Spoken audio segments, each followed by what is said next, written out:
Good morning. My name is Jeffrey Speller, and we're here with the Stories Project, and we're talking with Jesse Austin and Shelley Ousley this morning. Good morning, Jesse and Shelley. How are you? Fine, Hi. thank you. And how are you? I am great. Thank you for asking. Jesse and Shelley, we're going to talk about you today. I want to know about your lives, where you're from, where you've been, what you've seen, and what you've done. We're going to share, and this purpose is to talk about you and to share this information with those who come behind you. We've all grown up, we've heard stories from our ancestors, from our aunts and uncles. Well, you two have the beautiful standing of being aunties and uncles. Yes. You have lots of nieces and nephews and grandnieces and nephews, and you have stories that you love to share with them. Well, this project gives you the opportunity to share with those behind you what you've seen, where you've been, what you've done. So we're going to start with you telling us about yourselves. Jesse, let's start with you, being big brother, and I understand that big brother things. We'll start with you. Tell me about yourself. Where you from? Well, I'm from School, Mississippi. I was raised on a farm, Okay. and I came to Wisconsin in 1962, really. Mm-hmm. And my first job here was a Fox Corporation. I was a foundry. I Okay. worked there for about 10 years, and I went to Miller Brewing Company.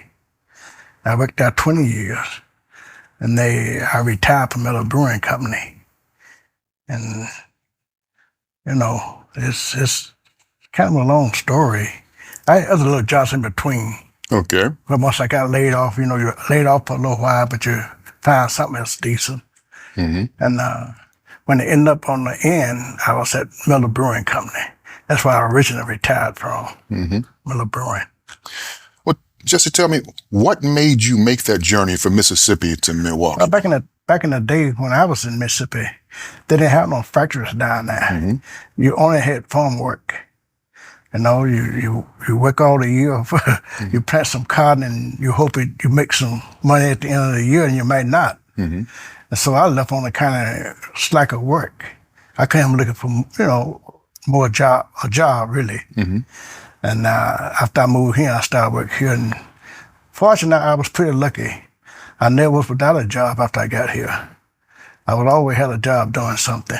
Okay. So mine was a better picture for me.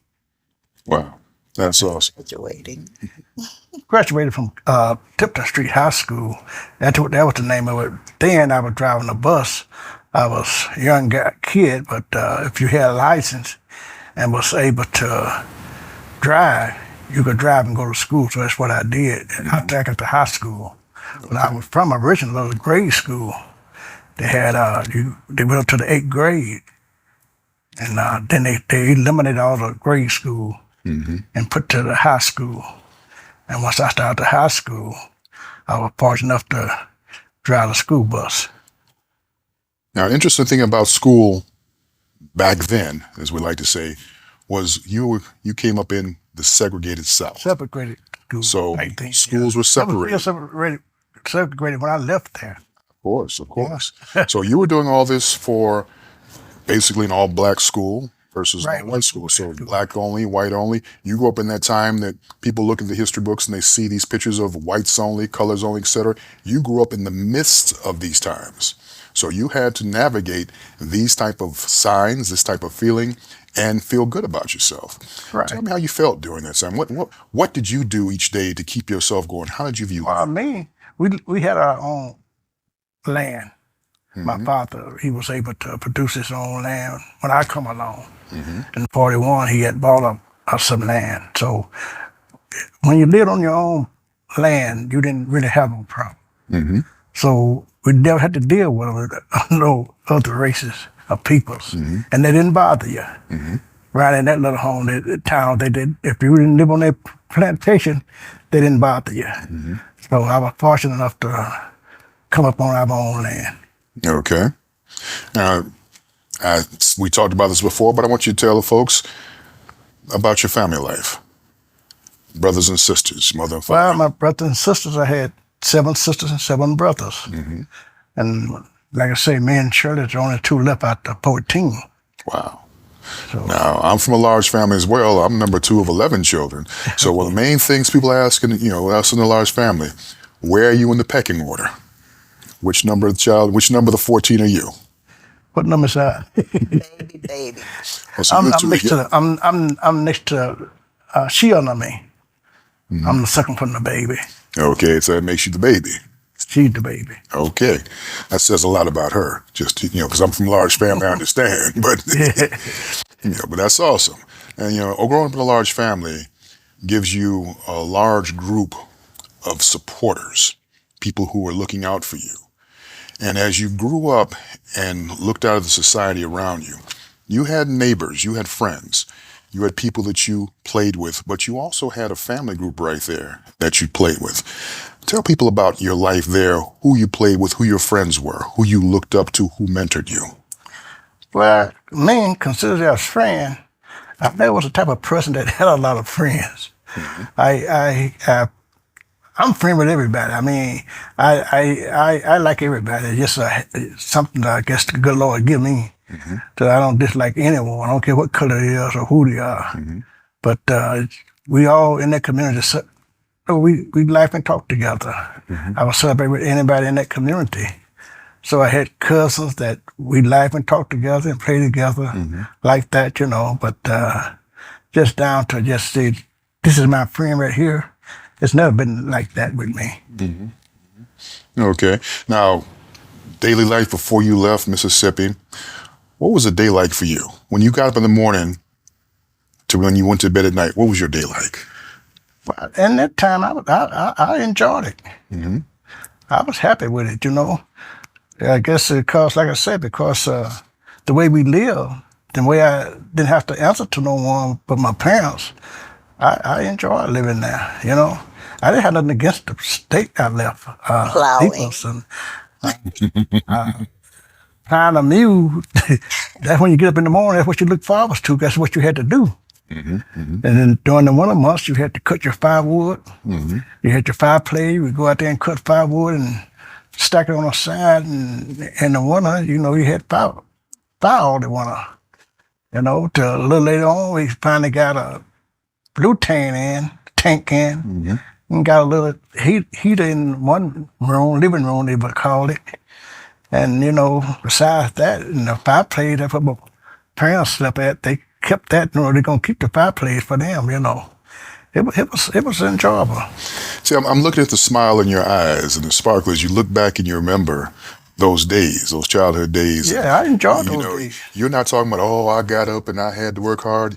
You're talking about it as a joy now. And little sister, you had to plow, and I plowed. Oh, I liked that. But see, you enjoyed that.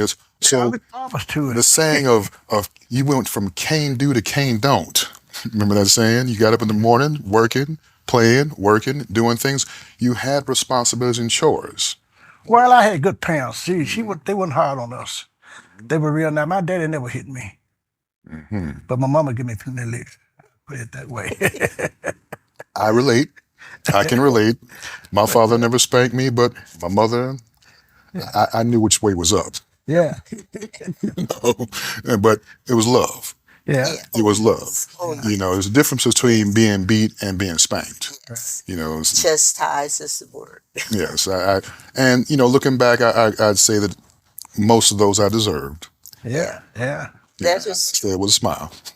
But that's awesome. We're going to jump over to Shelley here for a moment because I had you be quiet for on purpose, and I respectfully apologize. But I wanted to hear from Jesse for this. That's fine. I know Big brother you moment. Yes. Big brother moment. But Shelley, tell me about yourself.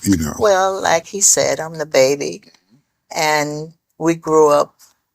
When Jess and I came along, our older siblings had moved here to Milwaukee, and that's how we migrated here. Because they were here. I came here to go to school, but in Mississippi, we went to a one-room schoolhouse. Not about a mile from our house. We walked every day to school. And at 8th grade,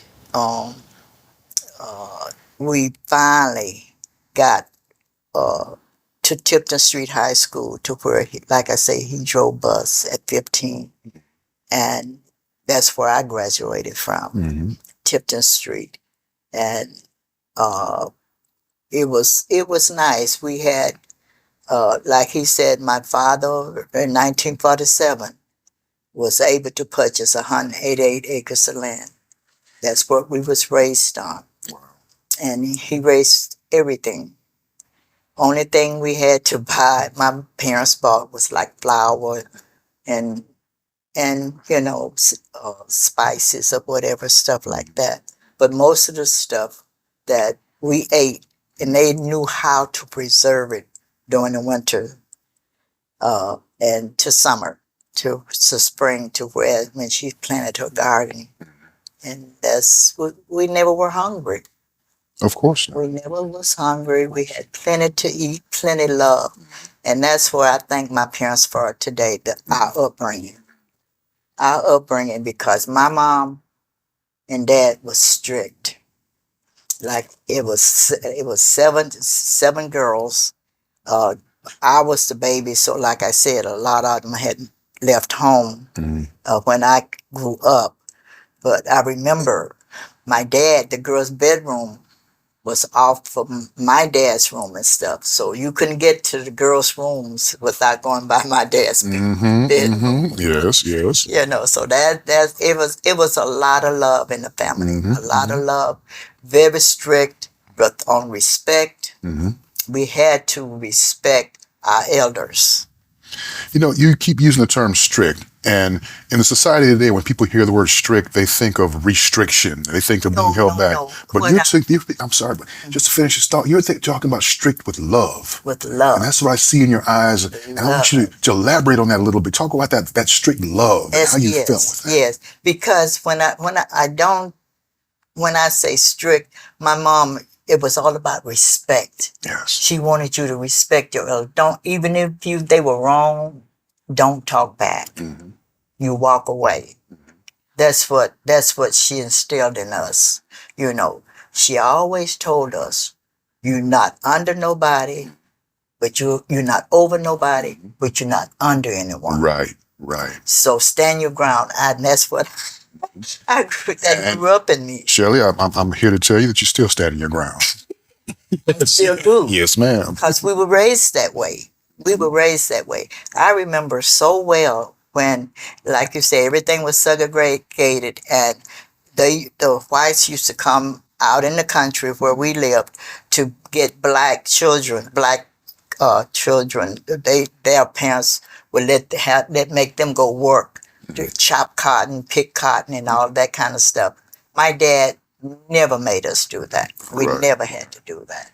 And he would always tell them, well, ask them. So quite natural, we're going to say no. And we said no. Yes. And because I didn't like working on the farm. I was lazy. I was a lazy one. And probably gave my father the hardest time about it, But he'll just look at me and say, oh, well, But the respect and the restrictions of it. We knew my mom just looked at us. She didn't have to say a word. Of course. Said it all. We know when to stop. And that look is something else. And I'm looking at your face as you talk about the look, and your whole demeanor changed I could see you seeing the look. Yes, the look. And that look will stop you in your tracks. It'll stop your voice like that and make you sit up. Yes. And sit back. Every time. I understand. Every time. I understand. And I grew up with that instilled in me. She wanted us to go to school, get an education. And I remember she would visit when I came to me after I graduated. I graduated at 17. And then I left home and came up here to go to school. Of course. And to continue my education. And, she always said, make sure whatever you do, make sure that you keep your pride. What did you understand her to mean by that statement? Don't be laying around. messing around and getting into trouble. That's what I thought she Okay, okay. All right. made it clear what she meant. Yes, ma'am. Okay. But it, it was instilled in us. It was instilled in my family, and like when Jess and I were small, my mom and dad would go to Kosciuszko, go out to the little town that I was talking about that we lived about 19 miles from. Most times she would leave my sister Rodine in charge, Mm-hmm. and that was Ann's mom. And she put Jessie, she was what you call a Miss Meanie. I call her Ming Ding. There's, there's always one sister like that, right? Yo, But we never fit. No, we never passed no licks. No, She was Ming Ding. she had a way about her, right? Yeah. She was the bossy one.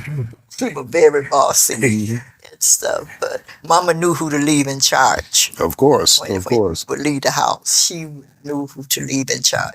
And Dean would stay on the boys because they would always try to act up when Mom and Dad leave. That's the reason. but in any event, we grew up and with that instilled in us. And I can say to this day that out of 14 children, she didn't have no jailbirds. Never been in jail in my life. I understand. 14 I'm children. 82 now. I'm too old to go down. Of course. I understand, understand. Certain things I strayed some growing up when I came here. You know what I'm saying? But then I would think about what my mom would tell me, and you fall back in line. Now, that's in line with that. That's a beautiful testament. And coming from a large family myself, I can make the same statement. 11 of us, Right. no jailbirds. All of us have college degrees, multiple degrees, etc. Education and success, and just. A degree. You But- graduated from high school. But you had a work ethic instilled in you, whether it's college degrees or just success in life. You talked about all the jobs you had when you got here, and that's a success mindset, a can-do mindset that was instilled in you by the work. And I asked you about, what was your day like? And you talked about enjoying yourself and having fun. You didn't talk about, oh, it was hard, I had to get up and plow. You talked about joy. A little sis had in mind, you had to plow. You said, oh, yeah, I plowed. I like that. I had Yeah, fun. that's what we look forward to. I looking forward to. I enjoyed it. That That's my thing. I looking forward to. I love to plow. I love to plow. I liked it that. That's all I knew at the time. Yeah. Well, for the people who are going to see this, I want you to walk down the stair steps of your brothers and sisters. Start with the oldest to the youngest. Tell me the name in order of each one of your brothers and sisters, and a little something about each one of them. Start with the oldest. Who was the oldest? Rose Winters. My sister, I had a sister, Rose Winters, and believe me, she had 12 children. Wow. And then came my brother Kyther. He had 12 children. Wow. That was, then next came Clyde. Clyde didn't have any children That you knew about. we heard about. I understand. But we didn't. But we didn't. Was he ever married?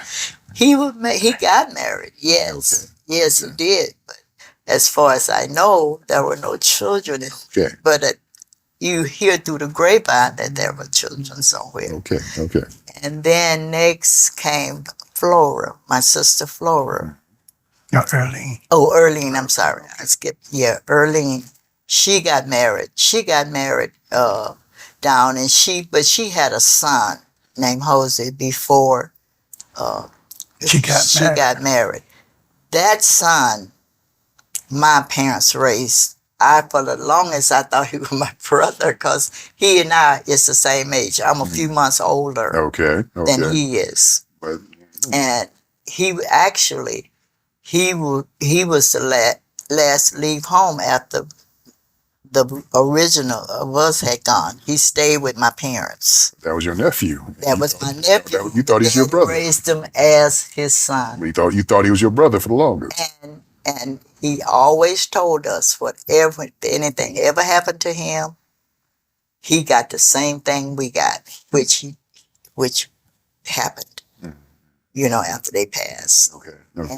And but that made 15 with him. Understand. with I him. have a similar story, but keep going. But anyway, then after Earlene, she had 5 children. Well, she had 6 with Halsey. Okay. And then after Earlene came Perkin. It was Was it Flora for Perkin, wasn't it? it was boy, girl, boy, girl. Then Flora, she got married in Mississippi also. Actually, Flora and Lulabelle, they married twin brothers. How about that? Twin brothers. Elias Kern and Elliot Kern married Okay. twin brothers. They sure did. But anyway, Earlene married a guy named Percy Lee. They had 5 children, I think. After that came Perkin, and he had 4. I think he had 5 children. They had three girls. 3 girls and 2 boys. 3 boys. He had 6 children. Okay. Yes. Okay. Then after Perkin came Lulabelle, my sister, You right? got a little bit backwards. Come DC for Perkin. Oh, DC. Yeah. My brother DC. There's so many got a kid.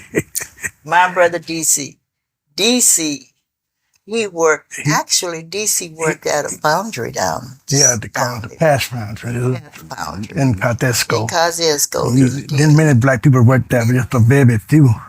Okay. But Very few. he worked there and he got married down there. Then he moved to Milwaukee. Later, he was married. He had 2 He children. ended up having 2 boys. Yeah, and after he got married, after he came here, he kind of had a wild wife, and she left him. Oh. Okay. Okay. But anyway, he ended up divorced. He got with a divorce, so he was moved back home with He my moved, mom. then he moved back south, down come there. back. How that school? He did. I don't blame him. No, kind of bad experience. Yeah, we ended up going down there, moving him back here after one of my brothers, Clyde, got sick. Then we went and got, went nobody down there but him. So we moved him back here, DC. Okay. Okay. We moved him back here. Yeah, because my dad died in 81. Because he had a stroke after we all left home, and DC was there with him, and he wanted to farm. He just loved, and we would tell him get rid of the horses and stuff like that, and he did not get rid of anything till he had that stroke. And when he had the stroke, he didn't recuperate from it, so we chartered a plane and had him brought here. Okay. And when he came here, he was taken to my sister Rodine's house. He stayed with her, and we all taking turns taking care of him until the doctors told us that he needed round-the-clock care.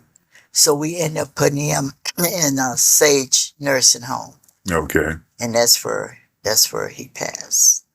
And then we taken him back home to be with I'm his wife and my.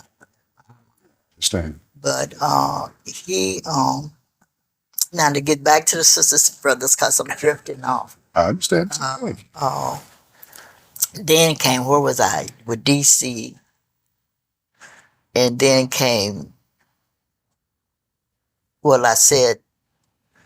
then came Lulabelle. Lulabelle. Yeah, then came Lulabelle. So Lulabelle, she had 5 kids. But she have 2 sons that have deceased. And she's gone also because all of them are gone. Of course. Of course. Then after Lulabelle came Perkin. And then after Perkin came Clary. Rodine. Rodine. That's where Rodine came into the picture. Came Rodine. Rodine had, 5 children? It was 5 of them. And like I said, Dean, that's the meaning. And she was like Mom. She was more like my mother than all of the girls. And she was in education and this and that. And I remember one time when Dad, a little before my dad got sick, we had gone home. And then she was saying what all she was going to tell Dad. And she go down there and she started throwing stuff away. And because Dad was have stuff packed everywhere. She started throwing stuff in the fire. My dad would go, don't throw that away. He'd be reaching in the fire, grabbing stuff out. Because then he'd be trying to throw it away. And then Dad was sitting on the porch one day. So Dean went out there, Daddy, you down here say, you got all this land with just your name on it. Say, let's go uptown and put everybody's name on it. And I remember Daddy looked at Dean and told Dean, oh, it's a few I can't trust. So that was the end of that. Yes. But Daddy knew, they knew the children. And we didn't understand. I didn't understand that at the time when he made the statement. You know, but he did have a couple greedy kids. Papa knows, and Mama knows. Did you know, it was just the way things happened. Cause Daddy said that, and I said, Daddy, you know, you can trust all of us. Daddy just looked at me like, can't fool me, you know. But that's, you know, my dad couldn't read and write. But you know something, you could never tell it, cause that man, when he do cotton bale, you couldn't cheat him out of nothing. Okay. He had it to the T. Okay. You know, I don't know. He had that I don't know what it was, mother wit. I don't know what you call it. But that man, I tell you, my brother broke his arm.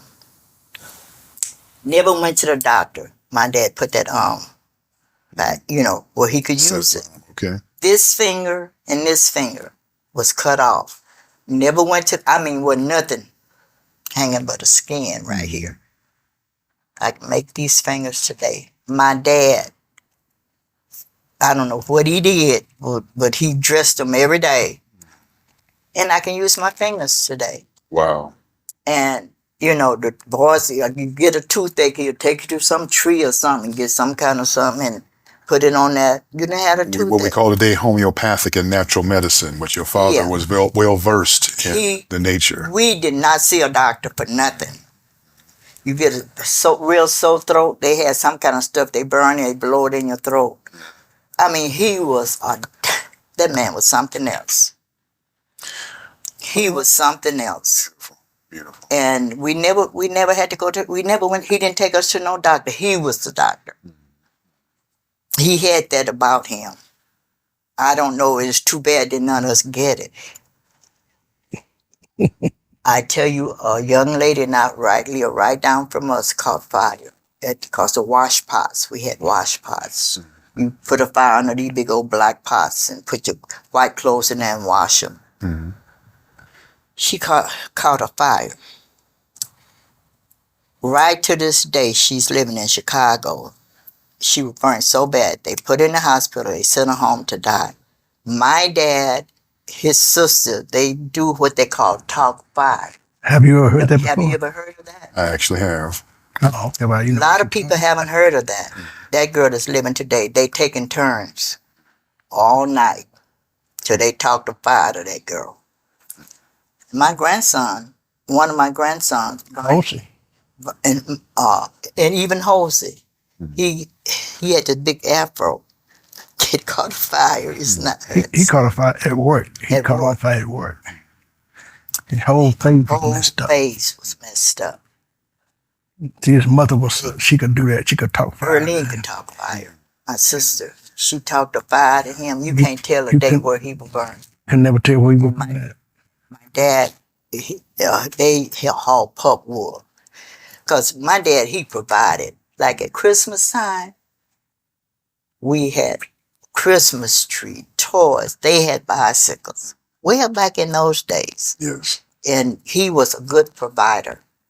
And I guess that's what made us so about having something. Have something on your own.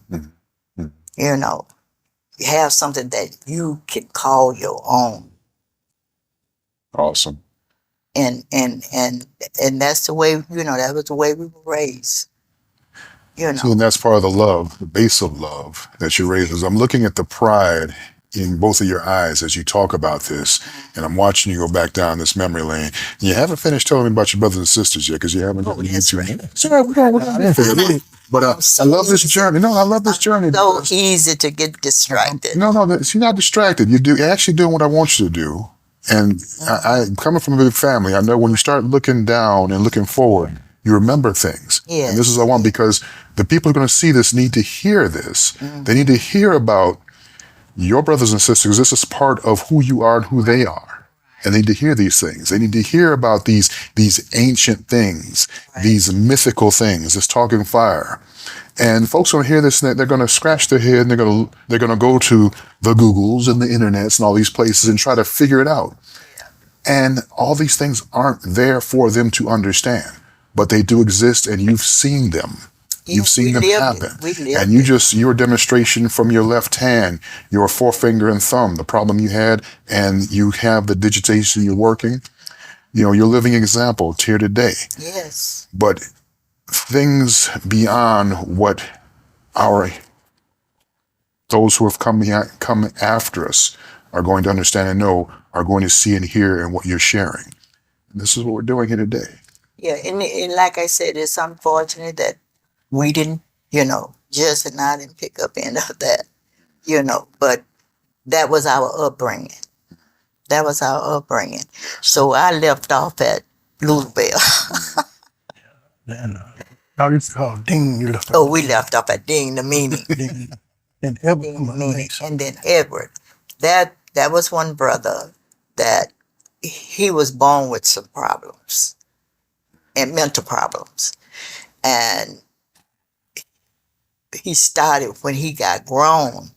He came here, and he would drink, and he just never did get right. Instead of them, when my sisters and brothers putting him somewhere here, getting him mental help here, they brought him back home out in the country. Well, we didn't have doctors and stuff out, back then, like now, So what happened was, I remember so well, it was what we call revival was going on at our church that night. And we all was at the church, but you didn't go. For some reason. Because mother made us we went to church. We had to go to church, whatever. But that night, he didn't go to church. He didn't go to revival. Me and my sister and them went, and you came running up to the church. And my brother, because I had a relative that had came down and had him out drinking that day.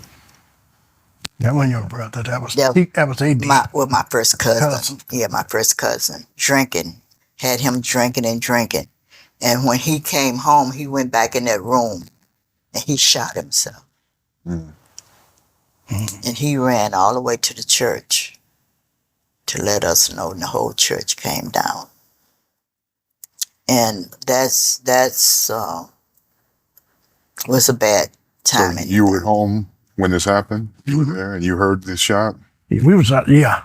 Me and my father and mother was sitting on the porch, and he was in the room laying down, and we heard something moving. They say, "Go in there and see what he's doing." And we knew he had a problem, So I gets up, and he heard me coming. He lay across the bed, but my dad and them, they kept shotguns and shells were laying around. He heard me coming, so he lay across the bed. And then when I left, he got up, and that's what he was doing, getting his shotgun to get it in to shoot himself. So he tied a string around the trigger, and put it up on his neck and pull it, put the trigger in and pull the trigger. Yeah, sure did. Then the next one come along was Clary. Well, the next child was my sister Emma, Emma Clary, and she was, how do you describe Clary? She was a go-getter. She was a go-getter. She was so independent, That was my bud. That was me and her was like, oh, I remember I could talk her into anything. Uh-oh. I remember one time she was ironing. she was she was ironing. And I don't know why I did this, but I got this match right. And I set it on fire. And she was praying because she was ironing and praying and stuff. And she thought she was feeling the Holy Ghost. And when that fire started getting hot, she started really. You put her out. My mother told me Of course she that's did. the worst whooping I ever got in my life. Oh my goodness. My mother whipped me so bad. She whipped me so bad. Oh my But goodness. I was calling myself having fun, but that wasn't fun. And how old were you at the time? Do you remember? I was about 13 or 14 we were. Okay. Oh, Teenagers. old enough to know better. No, Oh, yeah. definitely. Oh. Boy, I tell you, my mom whipped me so bad. And she didn't even know she was a fire. And I thought she was going to put it out right away, see. But she didn't do what I thought she was going to do. Instead, she started ironing and praying. She's feeling the Holy Ghost, and that fire was getting burning bigger. And he said, "What are you doing?" He put her out. Oh my God! That I don't know why. Jesse, did it burn her? Did it burn? Okay, thank goodness Jesse was there. Yeah.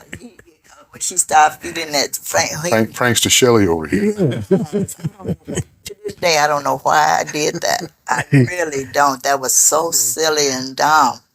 But I did it. I sure did. I did just that. And so I got a worse whooping for that, you know. But then next, well, I get off that suction. 'Cause she would, you know, that's the way I got to get around because my mom wouldn't let me go nowhere. We had to go in little packs, Of course. you know. And I would talk her into, let's go this, let's do this. She would never want to do nothing. And I would always persuade her to do something wrong. You know, I was the bad one in the family. But anyway, Well, you did say you were the baby, right? yes. Yes, okay. Yes, you know. And like my dad, he used to want us to, well, let me finish this. It was Clary. Then after that came this one right here. And You tell me about him. he loved to, I remember I had an uncle.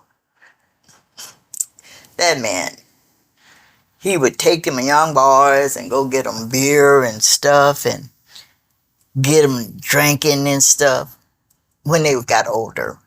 And he would drink one time. One time he got drunk. You got lost. No, I wasn't really lost. Yeah, I Yes, guess you he- could say that. He was lost. He won't admit it, will he? Not for I wasn't really lost. Our house, and then down the road, as you call it, was my uncle's house, and he had been up by there, and he got lost coming from my uncle's house back home. And he started calling somebody or something. I would have been sitting on my uncle's porch till Yeah, he got Uncle home. George. George. When Uncle George my got daddy's home, he was sister. so high. He was I was just so telling high. him, I knew they would be home soon. So I sat there and sit on the porch and I put my shoes off. It was in the summertime, it was hot. Of course. And left my shoes in the middle of the road. And the next morning, we went out, when they got home, they taking me home, barefooted. And the next morning, my uncle went out there and he got my shoes and brought them up to his house. And me and my daddy went back up there. He said, he lost it. He got his shoes up here. And he brought them down there, didn't he? Brought my shoes to me. He bought him muddy shoes. I had to wash them up. But, anyway, it was good days. I thought it was good days. I enjoyed it. But yeah, he always, I know they used to have to milk cows because we sold milk. My dad sold milk. Hmm. And I never milked a cow.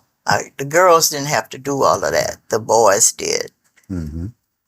Milking cows and doing all that kind of stuff. He didn't milk cows. He didn't like Jesse, you went out there milking the cows? Not too much. He I didn't milk a like little milk. bit. Yeah. Well, my dad didn't sell milk all the time. He started in the later But he years, never liked it. but he pretty well milked his own milk. I didn't do too much milking cow. Okay. I wasn't no hand on milking no cow too much. Sometimes I go out there and hit him some, but I not too never much. remember you had it. Yeah, I know how to. I wasn't a good milker or nothing like that, but he could really milk, but I couldn't. But I hit him out sometime, But that wasn't a thing for me milking cows. Understand. Like plying mules and chopping cotton and stuff like that, and other stuff I did, but not too much milking He cows. saying, well, like I said, then he came here at 15. He had license because in the country, if you could drive, If you live on a farm, lived on a farm, they would They give would you say, license to help. if you could drive, they would give you a license help on the farm. That's how I got my license at 15. For tractors Which is and the stuff. father had to sign for it. They let him drive the bus because I wasn't 15 when I started driving the bus, though. no, you was older Yeah, than I think 15, I- but I'm saying Because the first year we were to, what you call it now, I started about 17. I drove the county bus, they called the county. no, you did it before 17 drove- because I graduated at 17. You graduated, I must have been, we graduated Well, I the same graduated year. at 18. Me 18, and you, we yeah. walked across the stage Same together time, because I really? caught up with him. You called No, up. it wasn't a point. Tell what happened. The first year I went to school, I was a year older than she was when I started the school the first time. Because when we lived on the spot down before we moved to, I didn't go to school. I didn't go to school till we Yeah, I didn't know nothing about So you weren't old enough to go to school. That's how we got in the same grade. And we graduated the same year. That's how that happened. I made 2 grades, so I remember that at one room schoolhouse, I made 2 grades in 1 year. Awesome. And but we walked across the stage together, graduating from high school. But he was always I don't know, he was like daddy's pet, I think. He don't agree, but I think he was my father's pet. 'Cause he would like me. He would kind of challenge my dad, and my dad would never do nothing to me or him. He looked at us like we didn't have good sense. Be challenging him, and stuff. But he was a real good. He was a real good son. And I think your daddy may have had a reason for. I mean, he already had 12 ahead of y'all. He may have known what he was talking about. He just may have had an idea. yeah, because my older brother, I remember one time my older brother had came down and bought my mom a car because she was learning how to drive. Okay. And like I say, DC had went back home after he got his divorce. And Mama was learning how to drive, and DC going, Mama don't need to drive. She don't need to drive. She don't need to know how to drive. She don't know how to drive. Well, she couldn't drive, nobody to teach. But she's always get in the car and try to go somewhere. Try to go somewhere. Really? She never taught her how to do anything. She didn't know nothing about driving. Okay. Yeah. But she tried. She got in there and tried, but it wasn't working too good. Yeah, and then my brother talking about, I got in that car and I wrecked it. Because my uncle told, what did he tell his wife, my auntie, when DC got in that car and started driving, say, lay down, my auntie was named Lottie. Lay down, Lottie. And he stuttered. My uncle stuttered really, really bad. I hear played the car. It is real low. The car didn't have not much muff on there. And then when my brother coming through wrecking that car, and then when he wrecked the car, he said he told a lot of things. You could get up now and done let. But it was fun days back then. I can And tell. and the one thing about it, like I say, my dad had purchased 188 acres of land, and right from us was my auntie, and then I had another auntie right up above her, and in that community going all the way to sit back to center and around. It was all uncles and aunties Okay. that lived. So it was a community of family. It was the village. It was a village. And believe me, they didn't have phones, but you do something, they would know it. Because I remember I skipped school one time in my life, and I let them girls talk me into skipping school. He had drove the bus, and we got there, and we went on up to College School, went on Bill Street. And we played around up there and came back, and I got on the bus and came back home. I remember so well.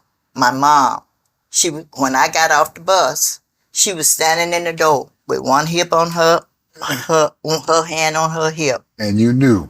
When I stepped on the bus and I started crying. Because you knew. I knew she knew. Whether she knew or not, I don't know to the day whether she knew. Because she looked at me. By the time I got up on that porch. She knew. Yeah, she knew. I was crying so hard. I was crying so hard. My mama just looked at me. And I ain't gonna do it no more, Mama. I ain't gonna do it no more. She didn't say a word. She didn't have to. I just confessed everything. Listen, you're 80 years old. Listen to you talking about it now. I see it in your eyes. Listen to you. I confessed everything. And I promised Mama. And I didn't. I did not. She didn't ever have to worry about that again. And I said, please, Mama, please, I ain't gonna do it no more. I ain't gonna do it no more. But it was that strong community that you lived in and that strong protection in that community. Because it wasn't a matter of them snitching on you or telling, it was the protection of the community protecting you. You were doing something you weren't supposed to be doing. Community knew where you were supposed to be. Right. Somebody The community reported back to your mother right. that Shelley wasn't where she was supposed to be. That's true. So mother knew, and she let you know that she knew without telling you she knew, and you knew you weren't right. Right. So yes, you spilled the beans. I just confessed down, and almost got on my knees. So my mama. But she just looked. Then she turned around and. So obviously, after you comes Shelley. Yeah. So Jesse, I want you to tell me about Shelley. Well, I like the way she's grinning here, waiting for you to tell me. well, I just like to say, she was the baby and she didn't do anything too much. She didn't know how to cook. She never cooked anything while she was there, right? No, I didn't learn how to When she got married, she couldn't cook her husband a biscuit, huh? Because she boiled water. So anyway, when we were down south, she didn't cook and she didn't do too much of anything, Like I say, we worked in the farm, but it was my parents didn't push us, He didn't tell we had to pick this certain amount of cotton. We had to do this and that. He just go out there and go to work, and you worked on your own. Mm-hmm. He didn't force us to do anything. So it was kind of raised we were raised good. I mean, we had to get parents.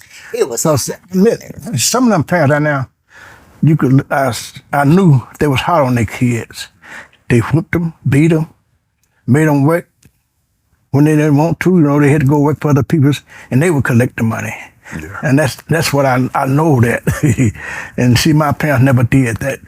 When we go work for somebody else, that's a little money he give us. We kept it for ourselves. Okay. And a lot of them parents didn't do that. Some of them parents, I didn't say a lot of them, but I know some of them didn't do it. Was I know them. And they didn't do that. When their kids worked, they collected the money. Mm-hmm. But they had to do the work. Mm-hmm. And my parents, when we go to do something, we got that little money for ourselves to buy candy, ice cream, or whatever we wanted, Okay. And stuff like that. So like a chicken. Well, I had my brother and one of my nephews. My brother, one was about had problems, Mm-hmm. Well, back then he didn't. if you didn't know, he didn't show it. He was younger. We would see my parents had so many. My mother and parents had so many chickens. We had a store we called a rolling store. It would come through every Tuesday, And my nephew and my brother, we would go around steal some chicken and go down, from the house and wait till the rolling store leave the house, and he knew us. He was stopping. We were getting a chicken for us some snacks to eat, which we had plenty of food, but that's just something we was doing. We just did that because we wanted to, I guess. We weren't hungry. We just did that because we wanted some crackers and peanut butter and stuff like that. We just did it for the heck of it, Because you're kids. Yeah, kids do. It was fun to us. And what was Shelley doing with it when you were doing all this stuff? They didn't know it. Though they probably would have told it. It was, we had a good life. I was a good kid. Shelley says she's a good kid. You agree with her? Oh, compare, yes. Compared? Yeah. Kids, yeah. Yeah, everybody got along good and everything, Yeah, everything was fine for my concern.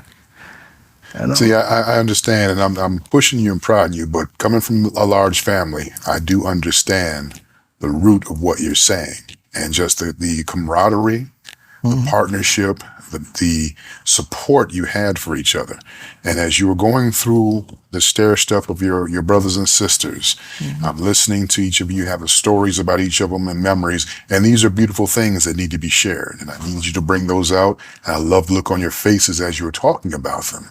And I was looking over here at her, as she's laughing and just hearing these things. Some of them she may know and some of them she may not, but these are beautiful memories that need to be shared and preserved because they're part of your legacy, part of the legacy of this story, of your story, because you remember these things beautifully and you've talked about them beautifully and they're part of you and they've shaped you and you have memories about them. These are awesome things, your mother and your father, what they meant to you. And right now I'd like you to talk about, let's move a little forward into your adulthood. You each been married. You have children. Talk to me about your children, about raising your children. Yeah, I got two kids. And what do you want your children to know about you that you need them to share with their children? Well, my daughter, she tried to be good, but my son, he's taking a different route. Yeah, matter of fact, he in jail now. Really? Yeah, nothing he did but just drink. He got hooked up on alcohol. He in there for drinking. That's all. He didn't do nothing wrong. I mean, like hurting nobody, nothing like that. He just got to drinking and I just can't stop. And he been out now. He's supposed to get out before March. He been out going on 2 years. But I still ain't turned my back on him. I tried to help him. I tried to get him in detox. I got him in there. He stayed 3 days and he signed himself out. See, you ain't got to stay if you don't want to now. I guess it's always have been. He got out and he got so bad that alcohol ate his liver up. They had to give him a liver. And doctor sit down and talk to him and said, now, if you ain't going to stop drinking, we're not going to give you no liver. And he told him he was going to stop drinking, but he said he knew all the time he wasn't going to stop. So they gave him a new liver. He got to the hospital that day and got drunk that night. Never did stop. Yeah. With about 2 years before he went to jail, right? Yeah. He went about 2 years, but he was drinking every day. I mean, he wouldn't drink a little bit, he would drink heavy. He would just really get drunk every day. Then he got stopped. When they stopped him, he had an accident or something. He done left.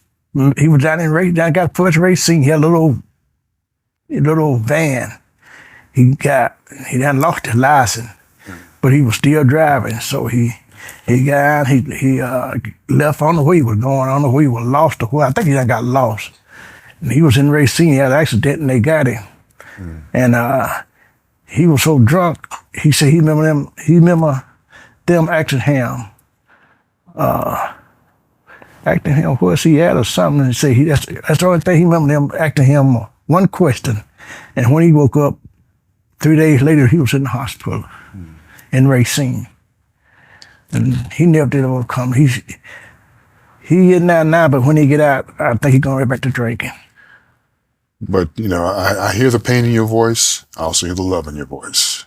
Oh, I ain't gonna never leave him, never go against him, And that's the important thing. It's a struggle, and it's his walk and struggle, but there's still love as dad. Yeah, that's what he told me. He said, love him as he is. Don't try to tell him how to live his life. Just love him as he is, and I try to put that in the back of my mind. Because I know, because they told him before he went to jail that whiskey was eating on that liver. And he said, you shortening your life now. They told him that already. How old is he? 52. 52. Mm-hmm. Yeah. Well, my daughter, 48. And she worked for, when she worked for the daycare, she got a job at the school for the daycare. She older daycare or something like that. She take care of kids. She love kids. She works there now, And she worked with the school system. Mm. I said, and works with the school system. Yeah, but she went to school too, So it's something, but like I say, I now kind of got to adjust myself to it, to know that I don't think he's gonna stop. And I just live with it, And I understand, and that's a reality that you hold out hope. Right. I hear the hope in your voice. Right. And you talked about your church upbringing. You hold on to your faith and your spirit. Right. That's what you do, but still with love. Yeah. And you got your daughter. You have grandchildren? Yeah, she got 2 girls, one girl and 2 boys. Mm-hmm. It's kind of funny what it was, because the boys, Tyler, 25 or 6. And Tyler, he's about 25 or 6. Then Rain, but she just turned 20 last month. Then she had another son. He just turned 18. 18. About a month earlier. He was about 2 years different than their age. Just the way it happened, She had She go to Whitewater. 3 kids. My daughter, my granddaughter my daughter go to Whitewater. She this is her second year in college. Okay. Mm-hmm. She taking a nurse. She registered nurse. She going to be a registered nurse. Very good. And my grandson, he say he just finished high school. He said he think he gonna get into electrician. He Nice. gonna go to school for an electrician. So Very I got to good. see that he get in there. Yeah. So I keep check on him. Try. I hear you. Yeah. I'm listening to you. That's good. Try to keep him, get him something to do when I don't get loose in the streets, Grandpa's watching. Yeah. Yeah. That's So awesome. that's about it. That's good. Well, Shelley, tell me about your family. Well, I'm married with 2 children. I had 2 children. And like my husband, he was with John Hancock he retired there. You were with Carter Moody Insurance. When Mr. Moody passed, then it was my husband and Mr. Carter on Center, had an insurance business. Mm-hmm. Then Mr. Carter retired. My husband bought the business. Okay. So we had independent agency for years, and we changed the name from Carter to Prestige Insurance on 6th and Capitol. Mm-hmm. Independent agency, and he still worked for John Hancock because for the longest he was the only black there for a long time. Really? John Hancock. One year he sold $1 million worth of insurance. And we had this fabulous trip to Florida where we was treated like king and queen because of the money. Okay. Well, that's a nice experience. Yes, I should say. But in any event, like I said, I have my son, Anthony Ousley, and then my daughter, Danette, and they both are working. Then my daughter is she worked at Ronson. She worked at this off of Ronson Road. I'm trying to think of the name of the company that she worked for. And she was going to work, and she got, I don't know, she said her shoulders and hands, she had to pull over and had to call the ambulance.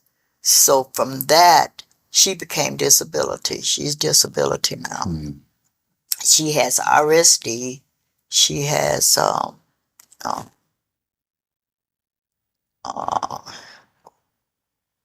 then she, she just have a lot of pain, and so she hasn't worked in years. But she's still, she have a good days and bad days. So she has a house on 54, but she stayed with me a lot, because I can keep a closer eye. And then my son, he works, actually, he's ready to retire from the post office. He's been supervisor and trainers, and he love it. And I think in a few years he can retire. Post office. My son don't have any children. My daughter has 2 girls, Jasmine and Javasha. Jasmine lives in Atlanta. Javasha is here with 2 boys, Jeffrey and Jeremiah. So I have 2 grandkids. Jeffrey's not married. She has 1 son. He's not married, with no children that I know of. Okay. Oh, but he finished. He went to Stevens Point. He graduated from Stevens Point, and I'm proud of them. I am really, really proud of them because That's awesome. they are good children, and I try to keep all the muscles and thoughts and raising that I can put instilled in them. To be all that you can be. I'm going to stop you right there, but Well, we're going to get back on subject. Well, here's the thing. We've been talking a long time. I could talk to you guys for several more hours about lots of things, and it's just wonderful. But I just want to ask one last thing here, because you've talked about the legacy that's coming behind you. And just the last thing, is there anything you'd like to say to those who are going to come behind the children that you're aware of, those great-grandchildren? What message do you want to leave for them? What do you want to say to them that you feel they need to know about you, or just advice that you'd give them?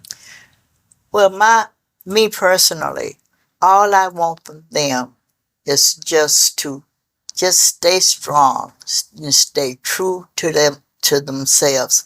Also, my dad purchased that land in 1947. What I would like to see, and I hope that someone in the family will always hold on to that land, because he got that land through a struggle. And that's one thing me and Dean, my sisters and brothers, that's one thing we said we hope never let go out of this family. It's his legacy with that land. And Awesome. I'm hoping and praying that we are instilling in our children and grandchildren and great-grandchildren the importance of always having somewhere you can go and lay your head. That's a beautiful statement. If you have something of your own, can't nobody take it away from you. Beautiful. And that's my wish. I appreciate that. Jess, you have anything to add to that? Well, it'll be about the same identical thing, you know what I'm saying? It won't be too much different. Not enough for me to talk about, Well, I appreciate that. Thank you so much for sharing so much of yourselves and your history and your families with us. That's great. So I've been sitting here with Jesse and Shelley, brothers and sisters. Beautiful history for the Stories Project and for those that are coming behind it. So Jeffrey Speller, this has been the Stories Project. Thank you very much.